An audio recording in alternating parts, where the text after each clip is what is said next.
Good morning friends, তোমরা সবাই কেমন আছো? আমি খুব ভালো আছি, আশা করি তোমরা খুব ভালো আছো। পয়না পড়ার চ্যানেলে তোমাদের সবাইকে স্বাগত।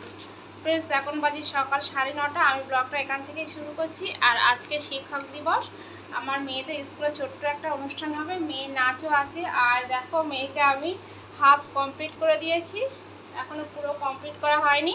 হয় না বাবা, আর সারা জিনিস নিয়ে বসে আছি এখানে দেখো। আর ওর চুলটা যেহেতু নেই, আমি বললাম হেয়ার ব্যান্ড করতে, তো হেয়ার ব্যান্ড লাগাবে না, ও ফলস চুল করবে। আর আমার ছেলে দেখো এখানে কি বদমাশ করছে, ধরে না বাবা, ধরে না। ও আগেই রেডি হয়ে আছে দিদি স্কুলে যাওয়ার জন্য। তো মেয়েকে রেডি করে আগে ছেড়ে দেবো, মামনির সঙ্গে যাবে আর মার সঙ্গে আমি একটু পরে যাব, করে না। তো ভিডিওটা দেখতে থাকো, আশা করি ভালো লাগবে। বেরিয়ে পড়েছি, মা, মেয়ে, ছেলে আর পাশের বাড়ি একটা যা, ওর মেয়ে আগে চলে গেছে।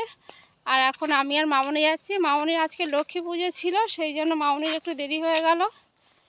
তো আমি আর মামনি এখন টুকটুক করতে করতে যাই। আজকে প্রচুর রোদ্দুর পড়েছে, দেখো রোদ্রের দিকে তাকানো যাচ্ছে না। তো চলো স্কুলে। আর আমরা স্কুলে এসে গেছি দেখো। তো মেয়ের দিকে ভিডিও করতে ও একটু পোজ নিয়ে নিল।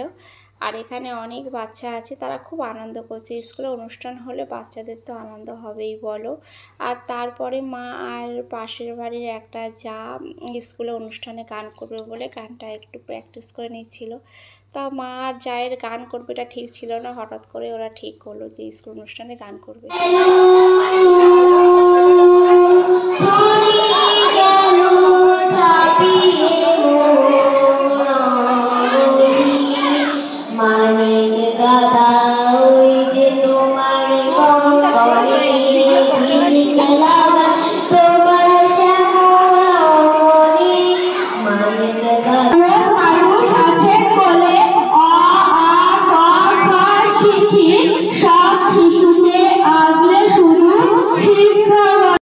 আর এদিকে দেখো নাচ শুরু হয়ে গেছে। তো আমি গানটা কেটে দিলাম, কপিরাইট উঠবে সেই জন্য। তো নাচটা খুব সুন্দর হচ্ছে। আর তারপরে নাচের পালা এসছে আমার মেয়ে আর আমার পাশের বাড়ির একটা জায়ের মেয়ে। আর আমার মেয়ে তো নাচ করতে ভীষণ ভয় পায়, ভয়ে ভয়ে দেখো নাচ করছে। তারপরে আমার ছেলে এদিকে আইসক্রিম খেতে ব্যস্ত, মানে ও তাকিয়ে আছে অন্যদিকে কিন্তু খাচ্ছে। তারপরে আমার মেয়ে আর ওর কিছু বান্ধবী, ও বাবা, আবার হাততালি দিচ্ছে, ফোন দেখছে তো, কিছু একটা ভালো জিনিস দেখেছে। তারপরে মা এসে বসলো মেয়ের কাছে, মেয়েকে। আর অনুষ্ঠান দেখো প্রায় শেষের দিকে, এবার স্যারেদের কিছু গিফট দেওয়া হবে। তো কাকিমা একা একা একে একে সবাইকে ডেকে নিচ্ছে গিফট দেওয়ার জন্য। আর এই বাচ্চাটা স্যারকে গিফট দিল, দিয়ে কি সুন্দর প্রণাম করছে দেখো। এমন এমন কিছু আছে যে বাচ্চাদের কাছ থেকে আমাদের শিখতে হয়। তো তারপরে আবার স্যারকে গিফট দিল আমার মেয়ে, তো দিয়ে কোন দিকে যাবে বুঝতে পারছে না।